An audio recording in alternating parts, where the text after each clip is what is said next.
Olá, gente. Vamos falar dos diagnósticos diferenciais dos sangramentos da segunda metade da gestação. Nós sabemos que quem manda no sangramento da segunda metade da gestação é o DPP e a placenta prévia. Só que nós precisamos lembrar dos diagnósticos diferenciais, como já foi conversado, porque eles sempre vão estar entre as opções de resposta. Nós devemos entender, não é só marcar porque eu tenho certeza que é DPP, eu tenho que marcar porque eu sei que é DPP e não é, por exemplo, uma ruptura de vasa prévia. Então eu tenho que pensar no acretismo placentário, na ruptura uterina, na ruptura de vasa prévia e na ruptura do seio marginal. Esses seriam os diagnósticos diferenciais e as questões da segunda metade, do sangramento da segunda metade da gestação, vão explorar sempre essas opções entre as respostas, por mais que seja um quadro clássico de, por exemplo, placenta prévia. Então, pensando nesses diagnósticos diferenciais, vamos começar pelo acretismo placentário.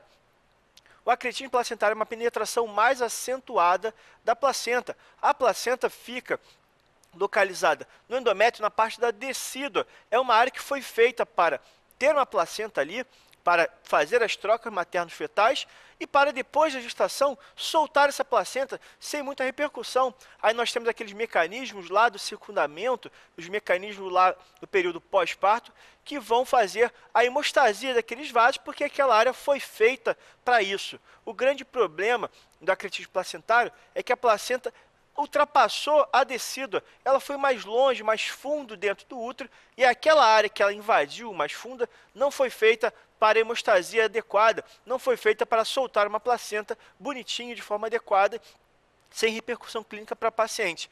Então, essa penetração mais acentuada da placenta é chamada de acretismo placentário. E ele é classificado de três formas. A primeira é a placenta acreta, quando eu tenho uma invasão até a camada esponjosa, é aquela camada do endométrio que fica abaixo da decídua, que é essa área de troca materno-fetal, até a camada esponjosa do endométrio. A placenta increta é aquela que eu tenho a invasão do miométrio, a camada muscular do útero é invadida pela placenta.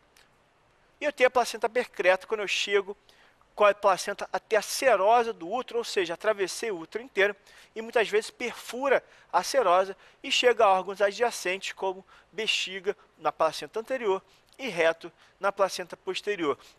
Então vocês têm que lembrar dessa classificação e lembrar que essas áreas, a camada esponjosa do endométrio, o miométrio, até mesmo a serosa, não foram feitas para soltar uma placenta no fim da gravidez de forma adequada e realizar uma hemostasia dos vasos. Então, quando eu tenho a placenta increta aqui, está lá a placenta dentro do miométrio, quando eu puxo essa placenta, aquela parte não solta e aquilo ali fica babando, aqueles vasos ficam babando e sangrando pra caramba. Por esse motivo, nós vamos ver que vamos ter várias complicações e normalmente eu termino essa gravidez com uma histerectomia devido ao sangramento. É justamente pela falta de preparação da área invadida em soltar, em fazer o secundamento de forma adequada.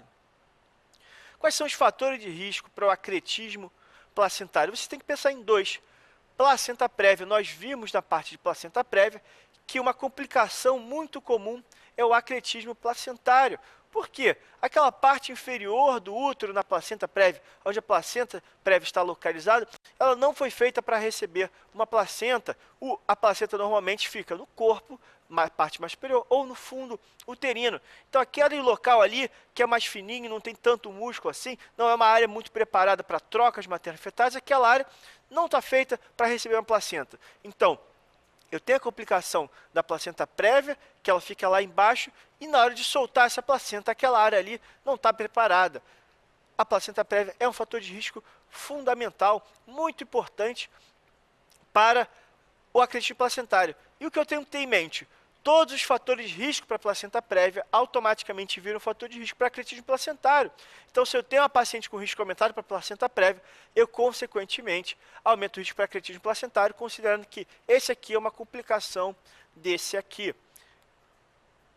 Outra coisa importante, que é um fator de risco para a placenta prévia, mas é um fator de risco maior ainda para acretismo placentário, que é a cesariana anterior. A placenta que está implantada ali no local da cesariana anterior, nós já vimos que aquela área de fibrose no local onde eu fiz o corte da cesariana não serve para troca materno-fetal, e também atrapalha o descolamento, aquela área que fica em volta ali daquele endométrio não funciona direito, então aquela faixa do endométrio não funciona direito para trocas e também não funciona direito para descolamento, não serve para soltar a placenta, então a placenta pode ficar grudada naquela área de cesariana anterior. A cesariana anterior é um fator de risco para a placenta prévia. Agora, essa combinação aqui, olha, placenta prévia com cesariana anterior é mortal. Isso aqui é bombástico. Eu aumento, se a paciente tem 2 cesáreas anteriores e uma placenta prévia, eu aumento em mais de 40% o risco de acretismo placentário. Então, tem que ter essa visão que se a paciente tem uma cesariana anterior e tem placenta prévia, eu estou aumentando muito a chance dessa placenta não soltar direito no momento do secundamento. Então lembra que os fatores de risco serão os mesmos da placenta prévia e a cesariana anterior vai aumentar ainda mais esse risco dessa complicação da gestação.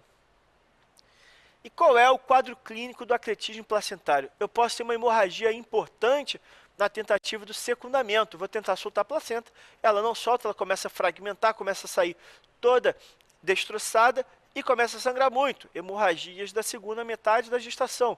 E a paciente começa a sangrar muito quando eu tento soltar essa placenta. A paciente que tem uma placenta percreta que atinge a bexiga pode ter hematura ao longo da gestação. Pode também ter sangramento intestinal, mas é menos frequente. A hematura pode ocorrer na placenta percreta, que é quando a placenta é anterior, por causa da invasão da bexiga. E eu posso ter rotura uterina também, aquela área ali fica muito frágil e aumenta o risco de rotura uterina, principalmente durante o trabalho de parto. Vejam aqui que, tirando uma paciente com a placenta percreta, que é a forma mais grave de acretismo placentário, de um modo geral, eu não vou ter nenhuma manifestação clínica durante o pré-natal. A paciente vai ficar lá numa boa, sem sangramento nenhum, mas no momento que o obstetra vai tentar tirar essa placenta, começa a sangrar. Aí é a tragédia. Então, pensem que o acretismo placentário muitas vezes não é diagnosticado ao longo do pré-natal e no momento do parto ali, o obstetra lá estava tranquilo, achando que o parto ia ser tudo tranquilo. Você vai lá e vai ter um sangramento de grande intensidade. Dá para suspeitar? Dá para suspeitar. E quando que eu vou suspeitar? Acabei de falar, fatores de risco. Paciente com placenta prévia, você tem que ter a possibilidade de acretismo placentário na sua cabeça. Paciente com placenta prévia com cesariana anterior, pelo amor de Deus, essa chance aumentou muito. Situação muito complicada. Então tem que ter essa possibilidade de complicação em mente. O diagnóstico dá para fazer para tal, dá nessa paciente que eu estou suspeitando ali, essa placenta prévia com cesariana anterior, eu posso fazer ultrassonografia, aí eu vejo que a placenta, olha, encosta aqui, praticamente na bexiga, olha, não dá, quase mal dá para ver a diferença entre a placenta e a bexiga, mas com certeza eu sei que essa placenta está dentro da camada miometrial, ela avançou além da área normal de sua implantação. Eu posso usar Doppler fluxometria. Nós vimos na parte de placenta prévia que o Doppler não serve muito para o diagnóstico de placenta prévia, ultrassom já é suficiente. Mas para acretismo placentário, não. Eu consigo ver um vaso aqui, olha, estou vendo aqui a bexiga, estou vendo a placenta, estou vendo os lagos placentários e estou vendo um vaso passando aqui embaixo da placenta, entre a placenta e a bexiga, ajuda muito. Eu tenho uma neoformação vascular que pode ocorrer no acretismo placentário. E a ressonância também nós vimos que ela é muito clara na posição da placenta. Aqui eu consigo ver que há uma diferenciação. Aqui eu tenho uma placenta mais baixa, eu consigo ver uma separação entre a bexiga e a placenta. Então ela tem uma imagem melhor. Então pensem que o ultrassom é muito bom para o diagnóstico de placenta prévia, só que o Doppler e a ressonância magnética ajudam muito quando eu penso em acretismo placentário. Essa aqui é uma forma de fazer o diagnóstico pré-natal naquela paciente que eu suspeitei, mas vou frisar, muitas vezes, várias vezes, o obstetra é pego de surpresa. No momento do parto, a placenta não sai, aquela placenta está aderida, a placenta é acreta. E o manejo? O que eu preciso pensar inicialmente é, se eu fiz um diagnóstico pré-operatório, eu preciso de alguns cuidados especiais para essa paciente. Primeiramente, programar uma interrupção eletiva da gestação. Essa paciente tem que ter um certo preparo e o parto deve ser preferencialmente por cesariana, para você conseguir olhar lá para dentro do útero e tentar fazer todo o controle da hemorragia de forma mais adequada. Mas o ideal não é que a paciente entre em trabalho de parto. Tem que ter reserva de sangue, porque sangra muito. E eu tenho que ter uma separação de uma unidade de terapia intensiva, como eu falei, sangra e sangra muito. É importante ter uma equipe preparada, ter um hospital com uma certa qualidade, tanto de assistência para paciente na terapia intensiva, quanto de outras equipes não obstétricas. Por exemplo, se eu tenho acometimento da bexiga, seria importante ter um cirurgião geral, um urologista para ajudar. Se eu tenho acometimento de reto, mesma coisa, posso ter um proctologista ou um cirurgião geral. Então é importante, se eu estou suspeitando de um artrite placentária, deixar uma equipe de sobreaviso preparada para a conduta dessa paciente. Mas a conduta, de modo geral, não é muito complexa. Eu não consigo soltar a placenta está num local que não solta direito e fica sangrando, babando. O que eu faço para essa paciente? No mundo ideal, aqui é da forma mais fácil de resolver, esterectomia total abdominal. Inclusive, muitos autores recomendam que você tire o útero em bloco. Não tenta soltar a placenta, porque sangra muito. Você vai lá, tira o bebê, deixa a placenta lá, clampeia o cordão, deixa a placenta lá e tira o útero todo junto. Uma esterectomia total. E curioso aqui, nesse caso de acretismo placentário, ela tem que ser total. Enquanto, por exemplo, nos casos de atonia uterina, que nós partimos para a cirurgia, a esterectomia tende a ser subtotal. Eu tendo a deixar o colo, porque é uma parte mais demorada no tempo cirúrgico da esterectomia. Só que no acretismo placentário, como tem uma associação muito grande com placenta prévia, eu preciso tirar a parte de baixo do útero, eu tenho que tirar o colo. Por quê? Senão pode ser que eu tire o corpo e aquela parte ele continue babando, sangrando. Então, nesse caso, ela tem que ser total, não pode ser a subtotal, como nós fazemos em outras emergências obstétricas. Agora, tem uma situação específica, que seria a paciente com placenta acreta, mas com prole incompleta, ou seja, ela ainda pretende engravidar. Eu posso tentar fazer a remoção manual, principalmente se esse acretismo for focal, apenas uma das partes da placenta está grudada lá na camada esponjosa do endométrio, não é a placenta inteira. Ou eu posso tentar fazer o metrexate, eu deixo a placenta in situ, fecho o útero e faço o metrexate para reabsorção.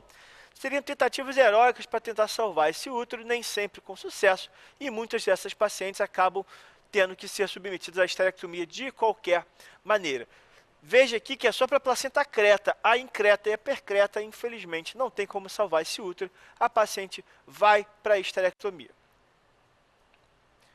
Quais são as complicações do artritismo placentário? São complicações de uma paciente que pode sangrar muito, não é mesmo?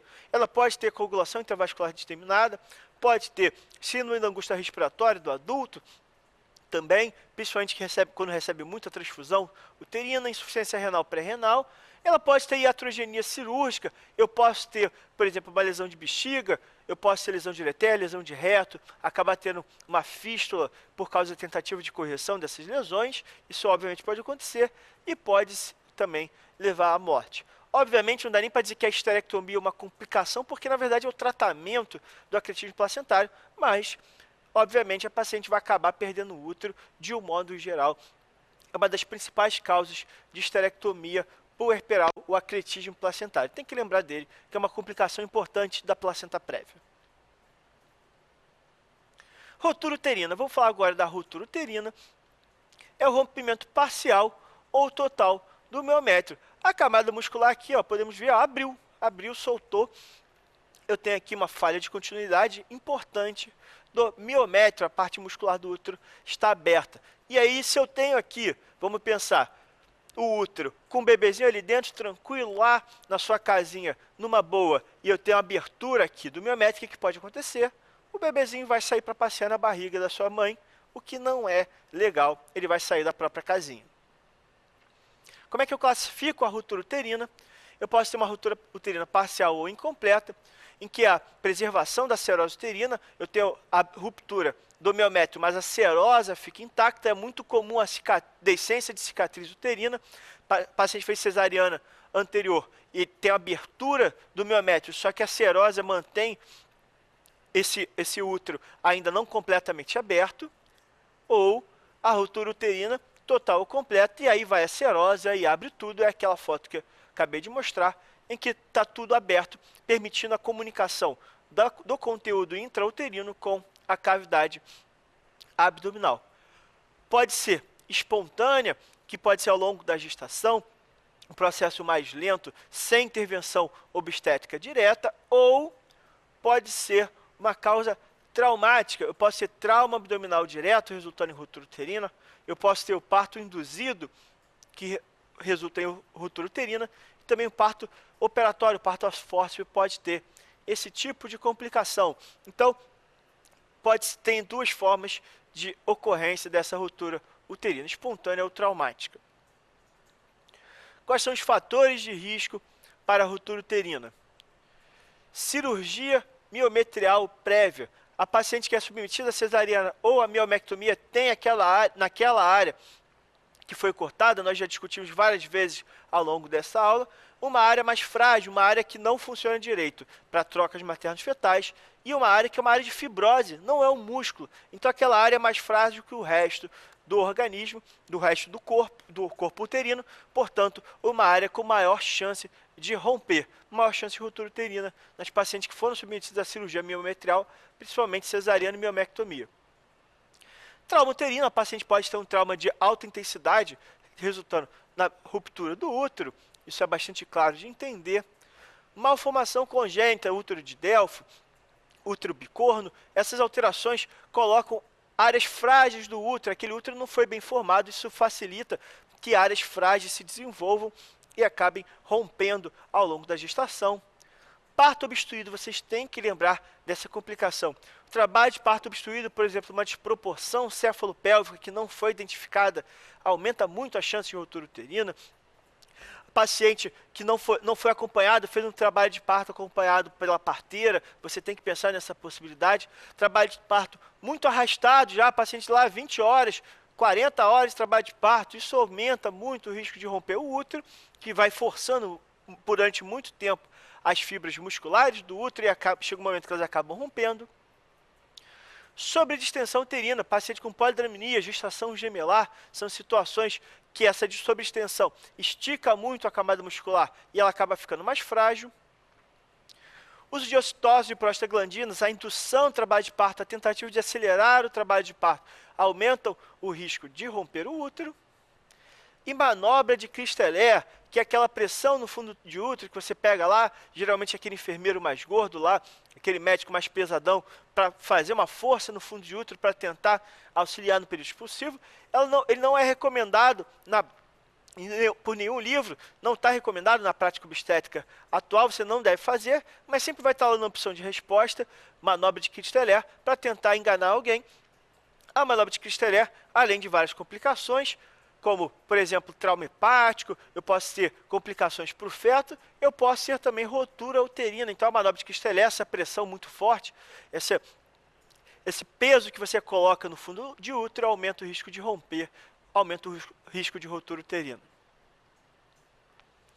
E qual é o quadro clínico da rotura uterina? Eu tenho um quadro clínico durante a gestação, que não é durante o trabalho de parto, e um outro quadro clínico durante o trabalho de parto, esse sim o mais clássico.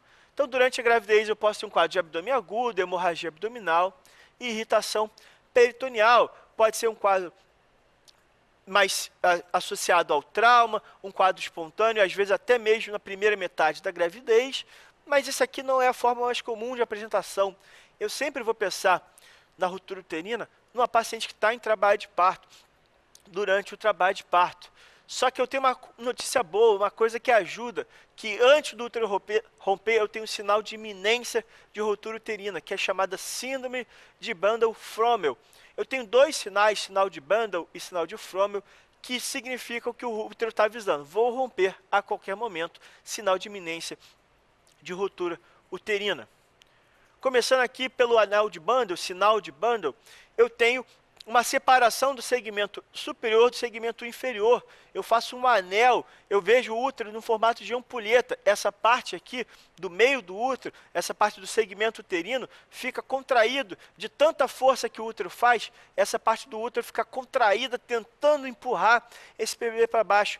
É um sinal característico do parto obstruído. Então, eu tenho um bebê lá de 5 quilos, durante o trabalho de parto, o útero está lá tentando jogar esse bebê através da bacia da sua mãe, não consegue de jeito nenhum, e essa parte faz uma constrição, o segmento uterino faz uma constrição, e eu tenho uma separação da parte superior da parte inferior. É o chamado anel de Bandel, é um sinal de iminência de ruptura uterina clássico, esse formato de ampulheta do útero, E tem também o sinal de Frommel, que é o retrizamento dos ligamentos redondos. Esses ligamentos redondos vêm aqui na parte anterior do útero, são dois.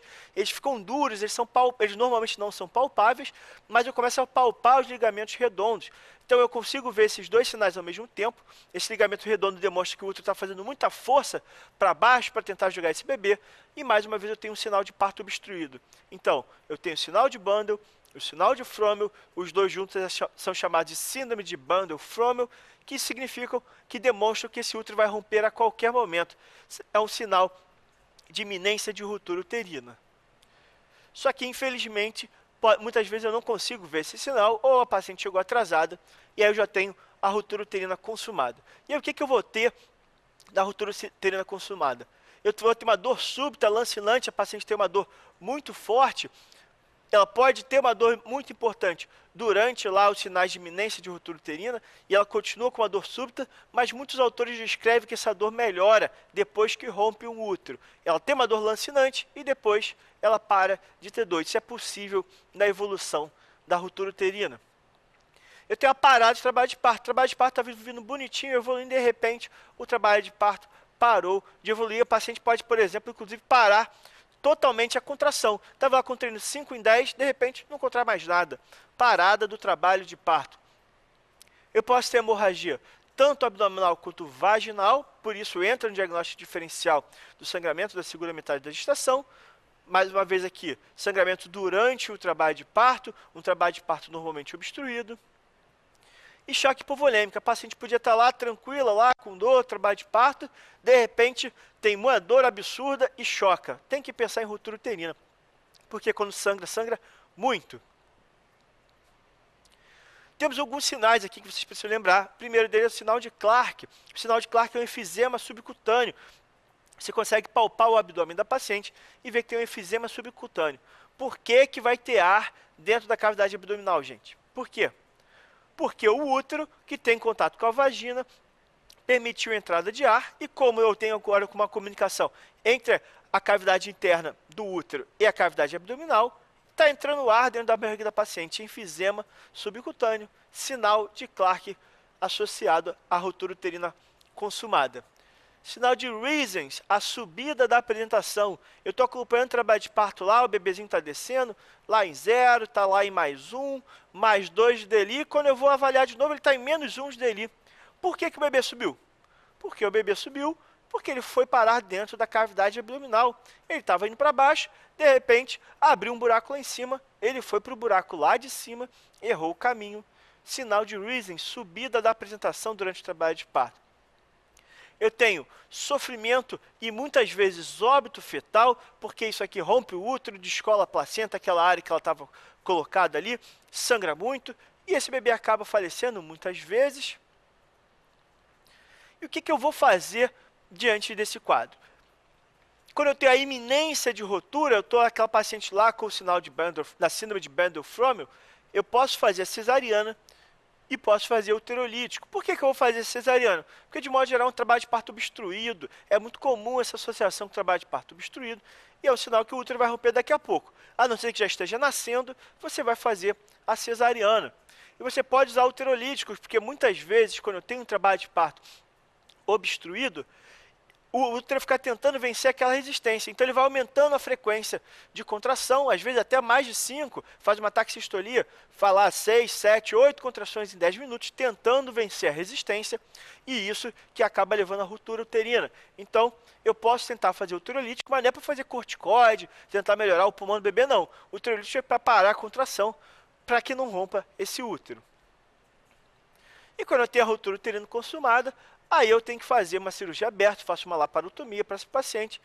Posso fazer a rafia uterina nos casos de ruptura incompleta, nos casos que não são tão graves assim.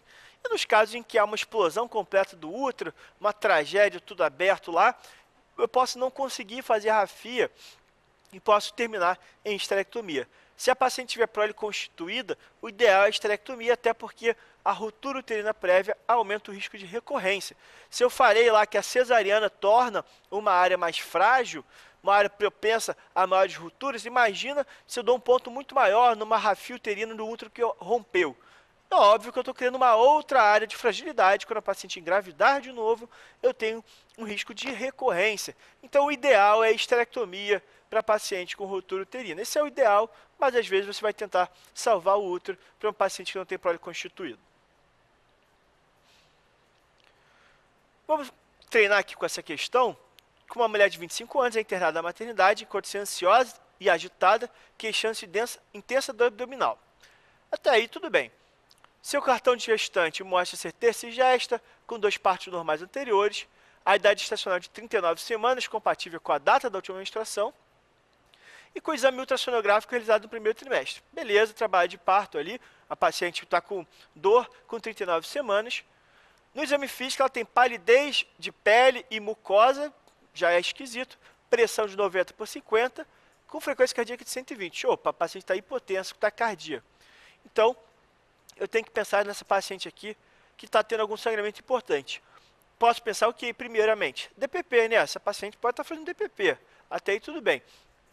Fundo de 38 centímetros, circunferência abdominal 102, sangramento vaginal vivo e de início súbito. Então aqui já começa a ficar um pouquinho diferente. No DPP, eu tenho aquele sangramento escuro. E aqui, eu tenho sangramento vermelho vivo de início súbito. Então, eu tenho a paciente com hipotensão, taquicardia, que não é comum na placenta prévia, que tem sangramento vermelho vivo, mas também não está batendo muito com DPP. A palpação revela a presença de efizema subcutâneo, feto único, situação longitudinal. Então, eu tenho um enfisema subcutâneo. Então, eu tenho um quadro clínico que não fecha muito para a placenta prévia, porque a paciente está aqui com sinal de sofrimento, hipotensão. Eu tenho aqui um quadro clínico também que não fecha muito para o DPP, não tem aqui um relato de hipertonia uterina. Eu tenho sangramento vermelho vivo, que é diferente do DPP. Aí, o que eu faço? Eu vou pensar nos diagnósticos diferenciais. Eu vou pensar agora, nesse momento, o quê? Na ruptura uterina. Enfisema subcutâneo, sinal de Clark. Sinal de Clark característico de ruptura uterina consumada. E eu tenho ainda aqui, ó, a apresentação cefálica alta. A gente pode inferir que essa apresentação cefálica alta é o sinal de Reasons, que a apresentação subiu. Para eu ter certeza que é o sinal de Reasons, eu tenho que ter um partograma, vendo que a apresentação está descendo, e depois eu vejo que ela subiu. Aí, beleza, sinal de Reasons clássico. Esse aqui não é um clássico, mas olha só, gente. Já tem uma mulher que está chocada aqui, que teve um sangramento súbito, que está com dor, está agitada, com enfisema subcutâneo. Isso aqui é uma ruptura uterina consumada. Então, placenta prévia? Não é placenta prévia. Descolamento prematuro de placenta? Não é. Então, esse é o caso que eu vou pensar primeiro em DPP e placenta prévia, vi que não estava batendo ali, não estou conseguindo fechar meu diagnóstico, vou partir para outros diagnósticos. Vou partir para os diagnósticos diferenciais das hemorragias da segunda metade. E aí eu vou pensar o quê? Ruptura uterina. Consumado ou iminência de ruptura uterina? Na iminência de ruptura uterina, síndrome de Bundle-Frommel, aquele anel de Bundle que eu vou palpar a separação do segmento inferior do útero do restante do corpo uterino. Sinal de Frommel, retesamento do ligamento redondo, consigo palpar o ligamento redondo. Não é nada disso, esse útero aqui já rompeu. Eu tenho um sinal de Clark, um provável sinal de Reasons. Então, ruptura uterina consumada. Veja como é que a gente raciocina nesses diagnósticos diferenciais da segunda metade da gestação. Continuando os nossos diagnósticos diferenciais, vamos para a ruptura de vasa prévia. Seria o trauma de vasos prévios, geralmente inseridos na placenta de forma anômala. Então, nós já vimos que prévio, o termo prévio em obstetrícia, pensando lá na placenta prévia, é tudo que fica abaixo da apresentação. Então, um vaso prévio é o vaso que fica abaixo da apresentação. Olha, eu tenho a placenta, eu tenho um vaso que está passando aqui perto do orifício interno e a apresentação fica aqui. Então, eu tenho colo, vaso, apresentação, vaso prévio. Quando eu tinha a placenta aqui, eu tinha colo, placenta, apresentação, que era a placenta prévia. Simples assim. Se eu tenho a ruptura da vasa prévia, eu rompi o vaso que estava abaixo da apresentação.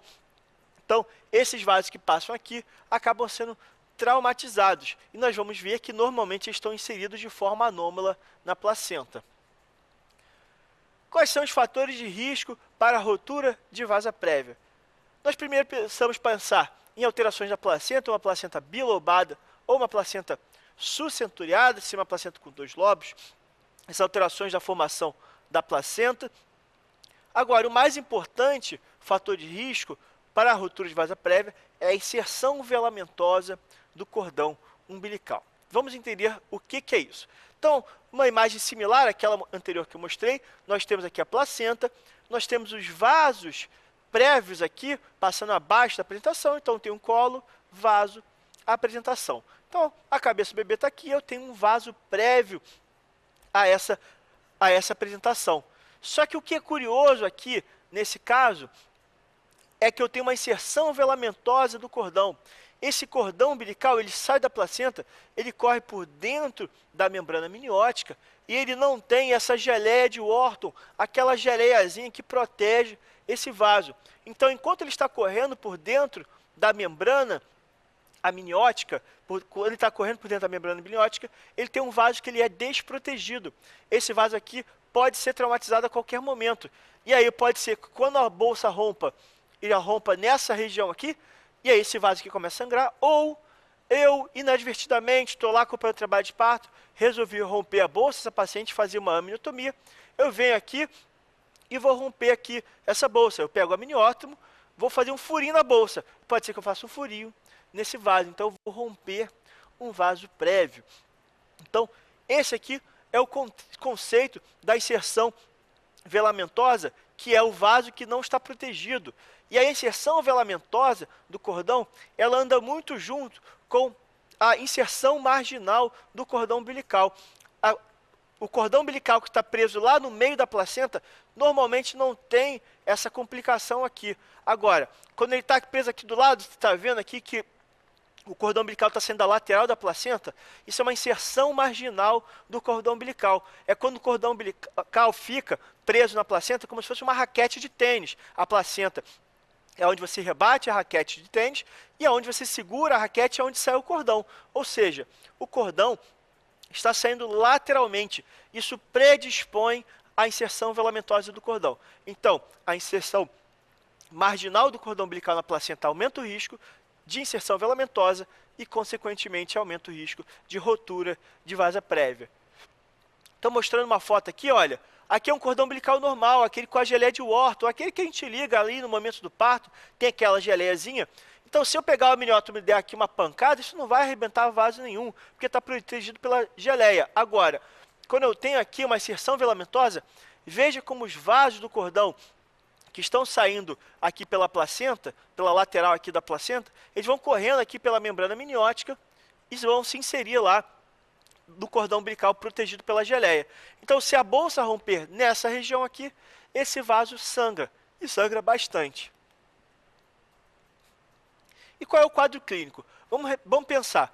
Eu tenho um vaso que está passando dentro da membrana. O vaso não está protegido. A membrana rompeu e acertou o vaso.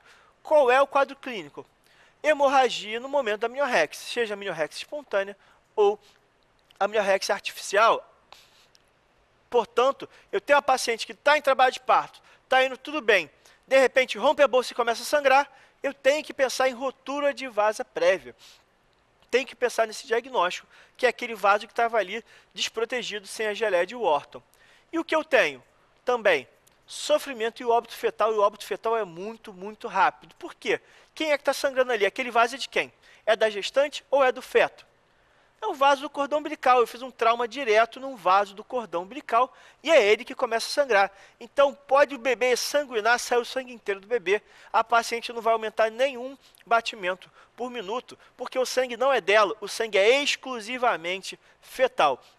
Então, hemorragia no momento da amniorexia associada a sofrimento ou óbito fetal.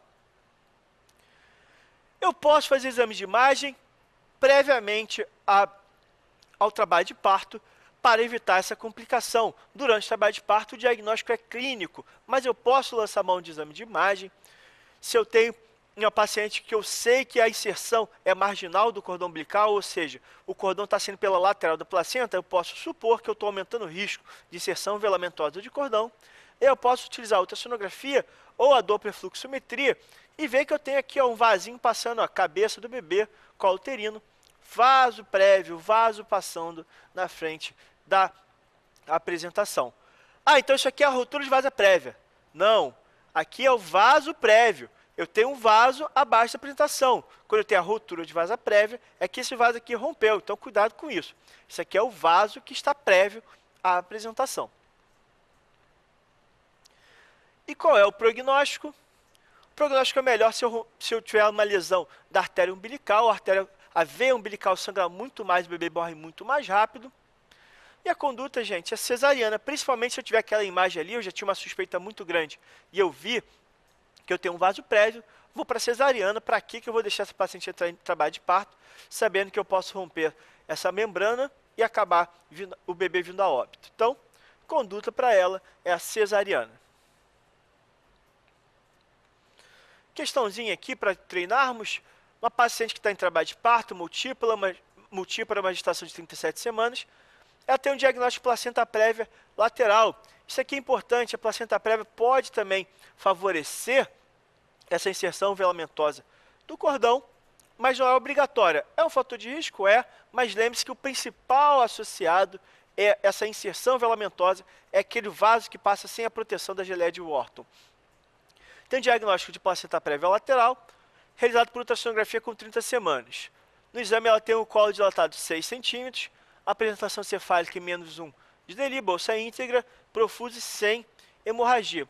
Após a amniotomia, começa sangramento moderado e vermelho rutilante. Qual é a hipótese diagnóstica para o caso? E aí a questão é, justamente, temos uma paciente com placenta prévia. Ah, a placenta prévia aqui pode sangrar? Pode sangrar, ok, mas ela não estava sangrando antes. A paciente estava sem hemorragia. O que chama atenção na questão? Rompeu a bolsa, começou a sangrar. Amniotomia com sangramento moderado. Então, essa associação muito clara entre romper a bolsa e sangrar é característico da rotura de vasa prévia. Não tem nada para pensar em descolamento prematuro de placenta, o sangramento da placenta acreta é no secundamento, e traumatismo de colo não sangra tanto assim. Então, o diagnóstico para o caso é a rotura de vasa prévia, mas fica aqui uma crítica para a questão, para você ver que nem sempre a questão ela é 100% correta. Por quê? A conduta mais prudente foi escuta do BCF. Ok, você vai escutar o BCF e você vai ver que o bebê está em sofrimento. Mas concorda comigo que a gente está perdendo tempo?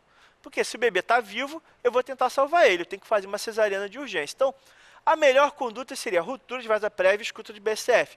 Ah, mesmo sem confirmar o sofrimento fetal, o quadro clínico é muito característico aqui, gente. Rompeu a bolsa, começou a sangrar vermelho vivo, esse bebê vai morrer daqui a pouco. Então, a melhor conduta seria escuta de BCF, cesariana de urgência. Aí, beleza, confirmei lá, mas não vamos perder tempo. O ideal seria cesariana mais rápido. Mas entre as opções de resposta, só temos aqui apenas uma ruptura de vasa prévia, o diagnóstico não tem nenhuma dúvida que é esse. E o último diagnóstico diferencial, a rotura do seio marginal. Primeiro, vamos lembrar que a rotura do seio marginal é o trauma da periferia do espaço interviloso. E o que seria essa periferia do espaço interviloso? O espaço interviloso é essa área aqui do meio da placenta, é a área que faz a troca materno-fetal. Esse lado aqui é o lado da gestante, que chega o sangue aqui, vai irrigar a placenta. Esse lado aqui é o lado fetal. Então, o sangue vem da placenta, irriga o espaço interviloso e aí passa para o cordão umbilical. Então, lado fetal e lado materno. A periferia do espaço interviloso, que é esse seio marginal, é quando essa área materna da placenta se junta com a área fetal da placenta. Esse cantinho da placenta. E aí, quando eu tenho um trauma desse cantinho aqui, do seio marginal, quando eu tenho uma ruptura desse cantinho aqui, eu tenho a ruptura do seio marginal, mais uma causa de hemorragia da segunda metade da gestação. E qual é o quadro clínico da ruptura de seio marginal? Eu tenho um pequeno sangramento vaginal, vermelho vivo, é um sangramento periparto, normalmente durante o paciente em trabalho de parto. Ele é indolor. E eu não tenho hipertonia uterina e sofrimento fetal. Aí muita gente olha e fala assim, pô, peraí, Guilherme, mas isso aqui é igualzinho a placenta prévia, né? Ó, sangramento vermelho vivo, o paciente não sente nada, o bebê está bem, a mãe está bem. Então isso aqui é igualzinho. Como é que eu vou diferenciar a ruptura de seio marginal da placenta prévia? A placenta tem que ser normoposicionada. Se eu não tiver essa informação, eu não tenho como saber se é a placenta prévia ou se é a ruptura de seio marginal. É uma causa muito comum de sangramento durante o trabalho de parto, é uma das principais causas, só que é muito difícil eu confirmar que o diagnóstico é esse.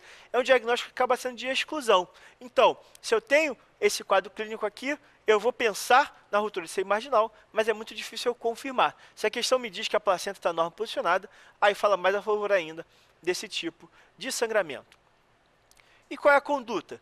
A conduta é só observação, não tem nada, não tem sofrimento fetal, é só um cantinho da placenta ali que está sangrando, aquilo ali não tem repercussão nem para a mãe e nem para o bebê, é só observar e acompanhar esse trabalho de parto.